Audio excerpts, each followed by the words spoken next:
Bismillahirrahmanirrahim. Assalamu alaikum. Welcome to our show Digital Talk, and I am your host Taimur Ali.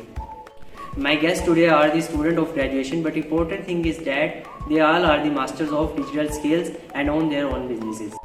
Now I want to introduce my guest with you, Mudassir Hayat, artificial intelligence specialist. Hamza Safdar YouTuber है और 10 million subscribers हैं इनके। अरीब आमिर है, web and app developer है।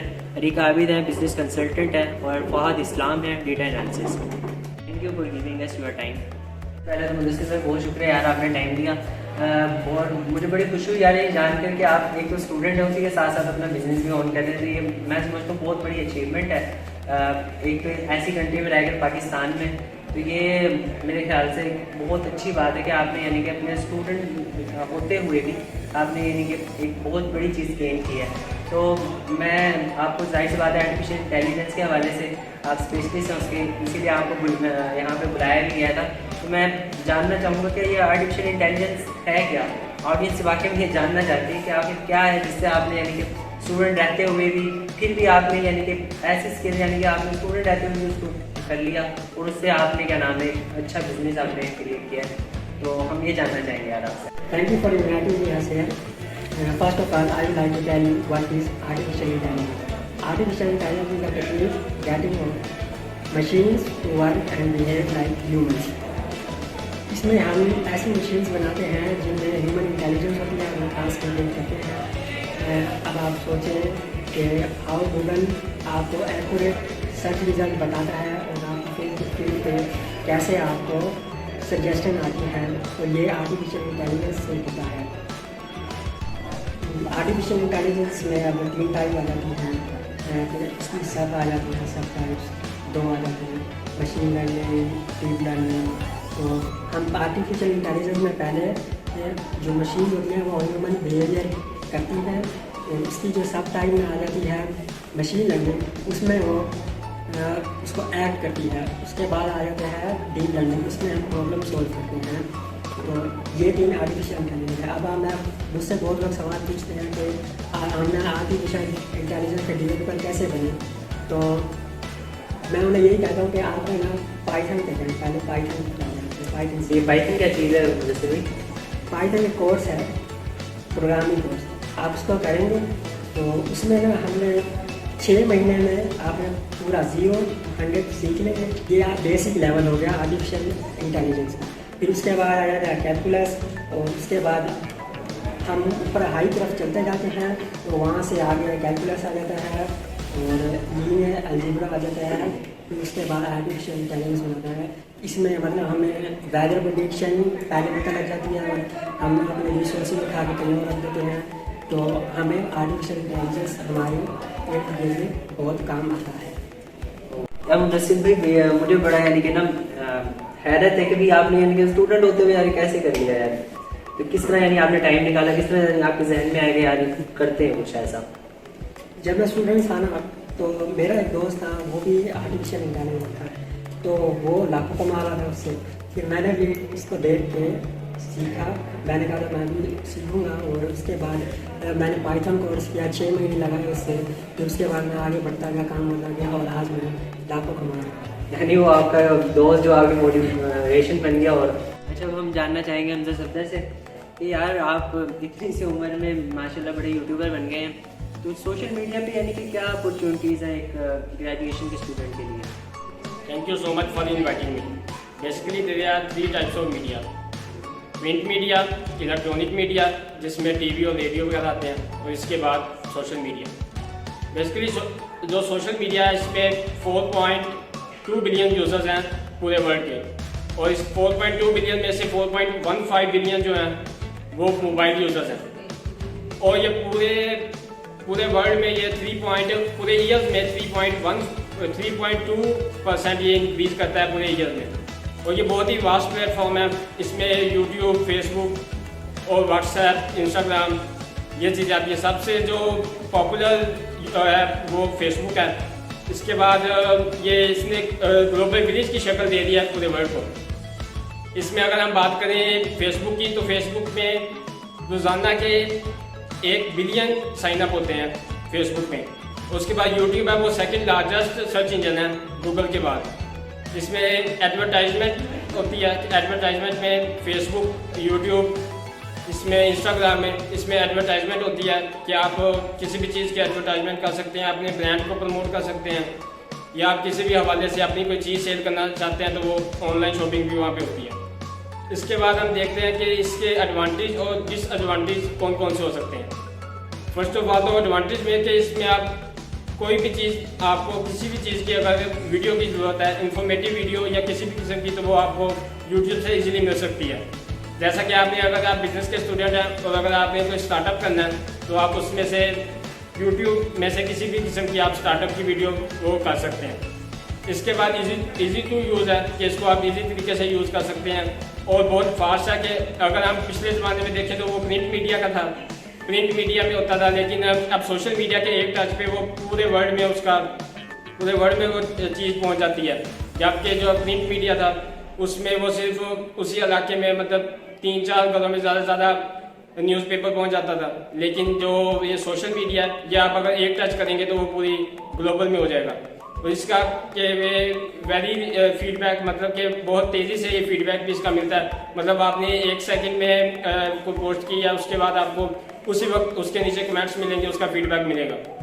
अच्छा, अगर हम इसमें डिसएडवांटेजेस की बात करें तो इसमें ऑनलाइन शॉपिंग अगर होगी तो उसमें स्कैमर्स बहुत ज़्यादा आ जाते हैं, स्कैमर्स ऑनलाइन शॉपिंग में। और इसके बाद अगर इसमें हम देखें तो साइबर क्राइम्स के केसेस बहुत ज़्यादा आते हैं। इसके बाद हम देखेंगे तो एडिक्शन इसकी बहुत ज़्यादा हो जाती है कि अगर आप ये पूरा दिन आप इसको यूज़ करेंगे सोशल मीडिया को तो उसके साइड इफेक्ट्स ज़्यादा होंगे। शुक्रिया हमजा भाई यार, बहुत शुक्रिया यार, आपने हमें सोशल मीडिया के बारे में बताया कि हमारी यानी कि क्या क्या अपॉर्चुनिटी है स्टूडेंट्स के लिए। अच्छा, मैं सवाल करना चाहूँगा अरीब भाई से। अरीब आमिर मौजूद हैं हमारे पास जो कि ऐप और वेबसाइट भी बनाते हैं। तो यार ये आप इतनी छोटी सी उम्र में स्टूडेंट होते हुए, मैं भी इनसे भी यही बात कर रहा हूँ, स्टूडेंट होते हुए यानी कि आपने इतनी चीज़ें यानी सीख लेना और उन पर फिर अपना काम भी स्टार्ट करना, उनको फिर एक बिजनेस बना लेना, बड़ी बात है। तो ये किस तरह यानी कि आपको मोटिवेशन मिली इसके हवाले से? और यानी कि वेबसाइट बनाना और ऐप बनाना मैं समझता हूँ बड़ा काम है, यानी कि इसमें मुख्तलिफ यानी कि आपको लैंग्वेज भी सीखनी है उसकी और फिर सारा कुछ। तो ये आपने किस तरह यानी कि ये चीज़ें की और यानी कि हमारे स्टूडेंट जो हैं मज़ीद वो किस तरीके से इससे अर्निंग कर सकते हैं?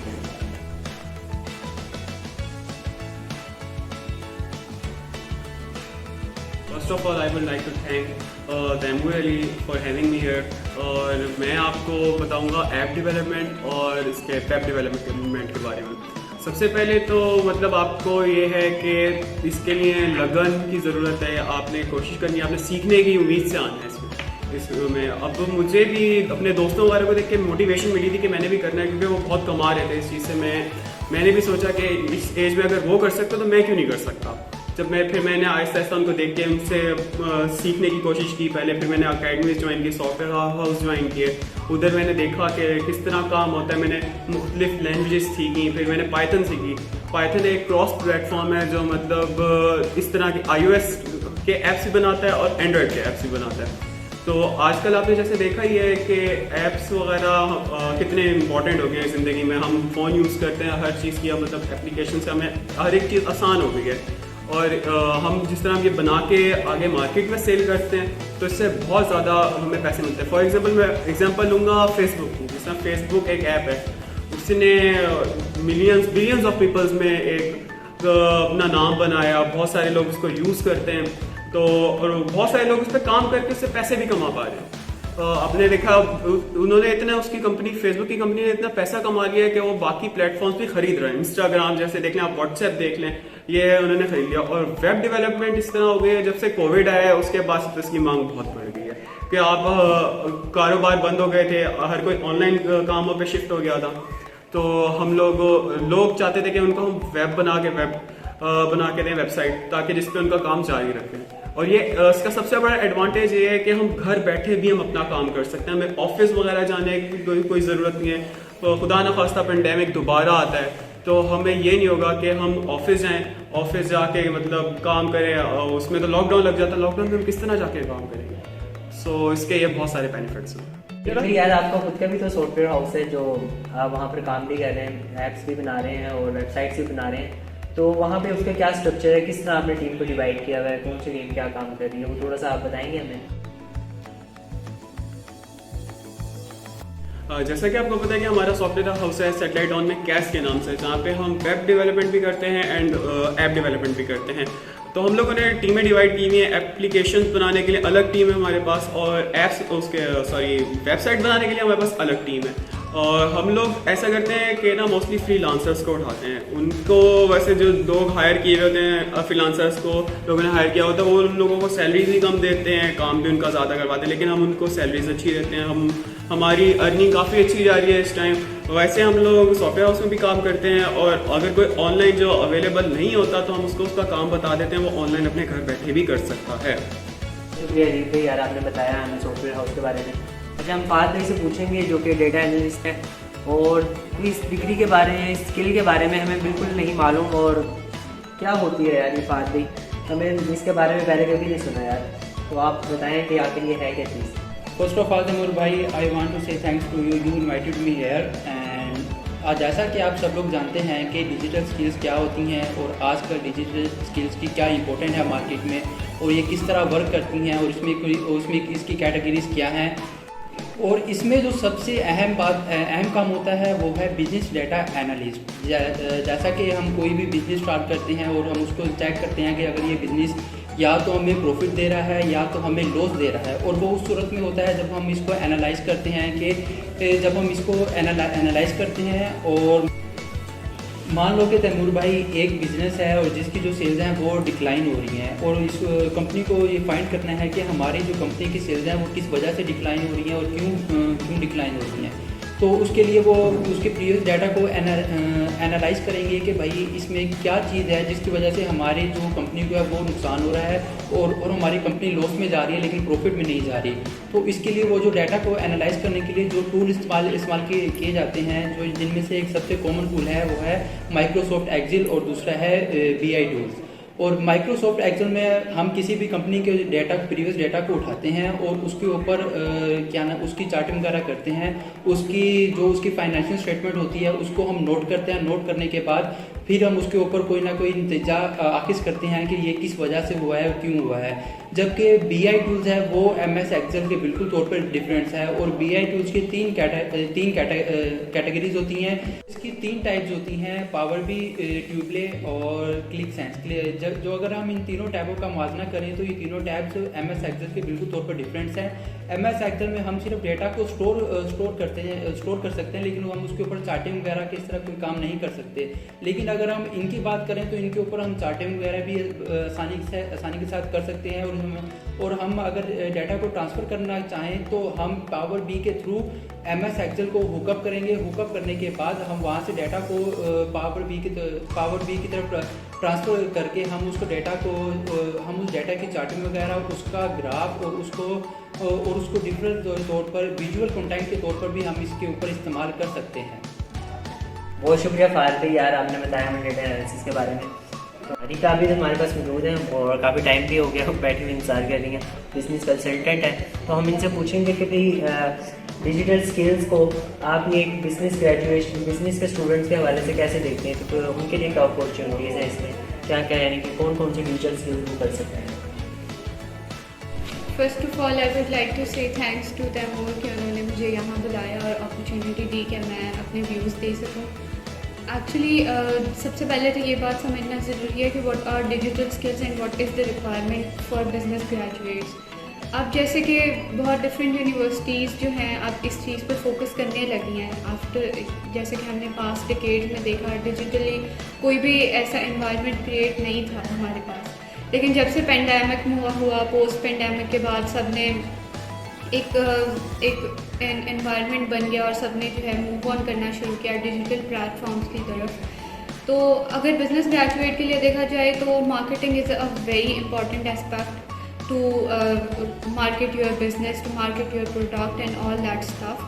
और सोशल मीडिया एक बहुत अच्छा प्लेटफॉर्म है जिसको मेरा जो ख्याल है कि इस वक्त बिजनेस ग्रेजुएट को बहुत अच्छी तरह समझ जाना चाहिए फॉर द मार्केटिंग एस्पेक्ट।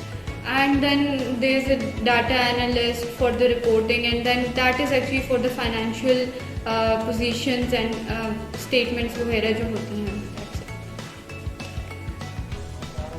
आपका बहुत शुक्रिया, आपने हमें टाइम दिया और अपने कीमती वक्त में से टाइम निकाल कर यहाँ पर आए। और मुझे उम्मीद है बहुत सारे स्टूडेंट्स को इस प्रोग्राम से सीखने का मौका मिला होगा और इंशाल्लाह वो भी आप ही की तरह अपनी स्टूडेंट लाइफ में ये स्किल्स वगैरह सीख कर और अपने जो घर के लिए भी, अपने घर वालों के लिए भी और अपने पाकिस्तान का भी जो है नाम रोशन करेंगे। तो इसी के साथ हमारा टाइम भी ख़त्म होता है। इजाज़त दीजिए मुझे। अल्लाह हाफ़िज़।